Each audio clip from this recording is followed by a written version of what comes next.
কোনটা ভালো বলো না, এই দুনিয়া ঘুরে দেখো না। কোনটা ভালো বলো না, ঘুরে ঘুরে দেখি আমি সব থেকে ভালো আমার মা। ঘুরে ঘুরে দেখি আমি সব থেকে ভালো আমার মা। মা হলো সুখের আয়না, মা হলো শান্তির কামনা। ঘুরে ঘুরে দেখি আমি সব থেকে ভালো আমার মা। ঘুরে ঘুরে দেখি আমি সব থেকে ভালো আমার মা। মা কেন সুন্দর, মা কেন দামি, কবি ছন্দের মাধ্যমে লিখছে দেখুন। ও ভাই সাউন্ডটা কোথায় গেল সে ভাই, বড্ড ঝমঝম করছে একটুখানি। তাজমহল বুর্জ খলিফা, ওই পাহাড় ঝরনা সাগর, পাহাড় ঝরনা সাগর, তাহার থেকে অনেক ভালো আমার মায়ের আদর, আমার মায়ের আদর। আমি যখন কষ্ট পাই, এই ছোট ছোট ভাইরা দিক করো, তোমরা সাইকেল চালাতে পারো? আচ্ছা, সাইকেল চালাতে চালাতে কে কে পড়ে গেছো, হাত কেটে গেছে, পা কেটে গেছে, ব্যথা হয়েছে? কার কার হাত তোলো দেখি, সবার। আচ্ছা, ওই ব্যথা তোমাদের তো হয়েছে, আর কার হয়েছিল? মার। আমার ওদিক থেকে একটা ছোট ভাই বলছে আমাদের হয়েছে, আবার মায়ের ব্যথা হয়েছে। আচ্ছা, এটা ভুল না ঠিক? এটাই কিন্তু সঠিক, তাই বলছে দেখুন।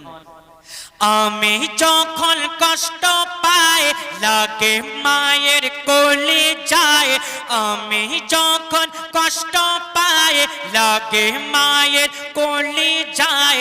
মায়ের সাথে এই দুনিয়ায় হয় না কারো তুলনা, এই দুনিয়ায় মায়ের সাথে হয় না কারো তুলনা।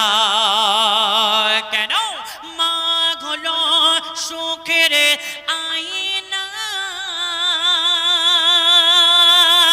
মা হলো শান্তির কামনা। ঘুরে ঘুরে দেখি আমি সব থেকে ভালো আমার মা।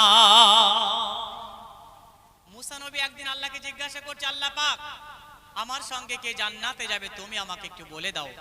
সেই সময় মুসা নবীকে আল্লাহ বলছে, মুসা তোমার সঙ্গে জান্নাতে যাবে অমুক গ্রামের একটা কসাই। এই সোনারা, কসাই কাদের বলা হয়? যারা গোশ বিক্রি করে, কসাই যাবে জান্নাতে। কেন যাবে কসাই? লিখছে দেখুন। একদিন খোদা মুসা নবীরে দেখালো স্বপ্নেতে, দেখালো স্বপ্নেতে, এক কসাই যাবে ও গো মুসা তোমার সাথে জান্নাতে, তোমার সাথে জান্নাতে।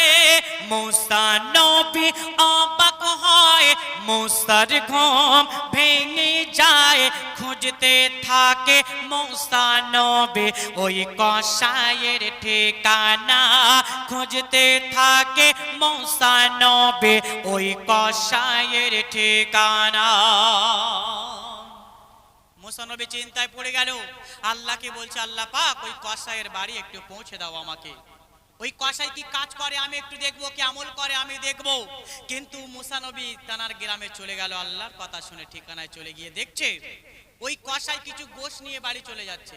পিছু পিছু কসাইয়ের বাড়ি চলে গিয়ে বলছে, ভাই আজকে তোমার বাড়ি আমি একটু থাকতে চাই, থাকো, কোনো অসুবিধা নেই। তারপরে কেন মায়ের সঙ্গে মুসা নবীর সঙ্গে জান্নাতে যাবে? মুসা নবী দেখছে, লিখছে দেখুন। মুসা নবী খুঁজে পেল ওই কসাইয়ের ঠিকানা, ওই কসাইয়ের ঠিকানা।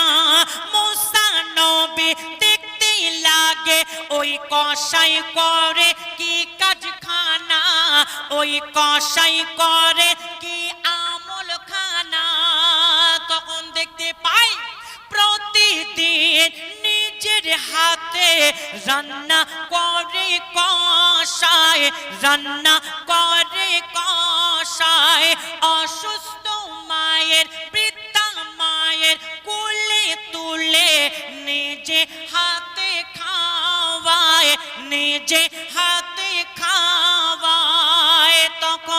দোয়া করে মা খেতে খেতে যাবি মুসা নবীর সাথে তুই জান্নাতে।